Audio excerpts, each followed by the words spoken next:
Hi everyone, this is Teacher Jen from Camglish.com and welcome to another fun and exciting lesson from Exploring English Book 6. This is by Tim Harris and Alan Rowe. We are going to start our lesson on this page and we have a picture here.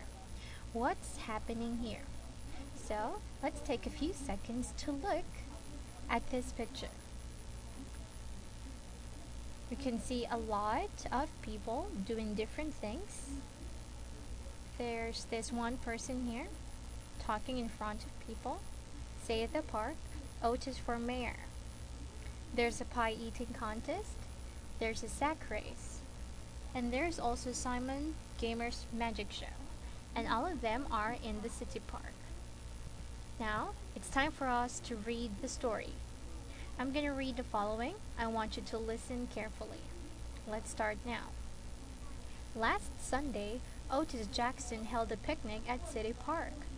He had organized it as part of his campaign to save the park. There were lots of games, contests, and refreshments, and, best of all, the picnic was free. The festivities began with Otis giving a short, 5-minute speech in defense of the park.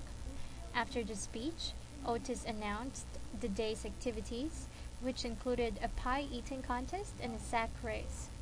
The first event, the pie-eating contest, ended in a tie between Fred and Barney. Both men were able to eat 6 lemon pies. Barney said he would have won if he hadn't gotten an upset stomach. As for Fred, he would have done better if he had listened to his sister. She had told him to skip breakfast that morning so he would be really hungry for the pie-eating contest.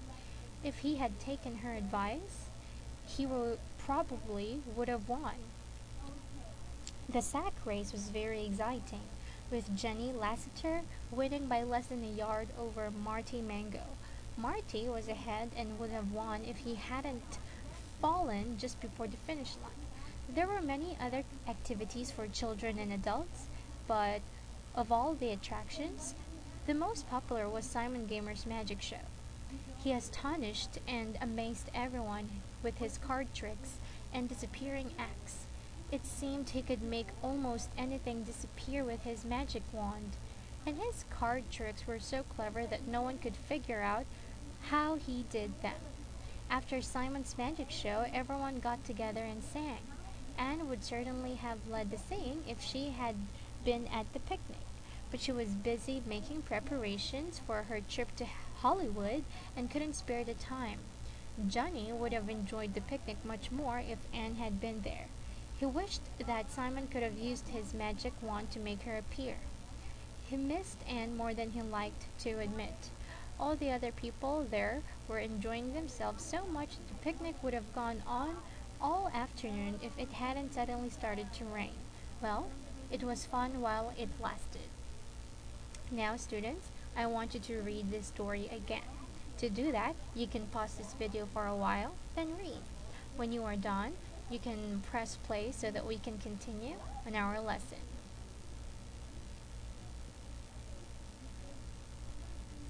Now let's go on, and we have some questions here. I'm going to read all the questions. You have to answer them, okay? If you want, you can get a piece of paper, copy these questions, and then find the answer from the story. Let's start. Why did Otis decide to hold a free picnic at City Park last Sunday? Who won the pie-eating contest? What would have happened if Barney hadn't gotten an upset stomach? Why did Fred's sister tell him not to eat breakfast that morning? What would have happened if he had taken her advice? Who won the sack race? What would have happened if Marty hadn't fallen just before the finish line? What was the most popular attraction at the picnic? What could Simon do with his magic wand? Why didn't Anne come to the picnic? Would Johnny have enjoyed the picnic more if Anne had been there? What did Johnny wish? Okay, again, you can pause this video for a while if you want to find the answer from the story. Of course, all the answers are in there. Now let's go on, and here we have third conditional. Examples. Marty would have won the sack race if he hadn't fallen before the finish line. Johnny would have enjoyed the picnic much more if Anne had been there. Now, the if clause states an action that did not take place in the past. However, if the action in the if clause had actually taken place, it is quite probable that the action in the result clause would have taken place too. We use the third conditional to talk about what might have happened. So again, please remember how to use the third conditional. They are very useful and important in making our sentences, especially if we have situations that might have happened but they haven't. Okay? Now this is the end of our lesson. I hope you learned something. This is Teacher Jen from Camgrish.com saying goodbye and see you on our next video. Goodbye!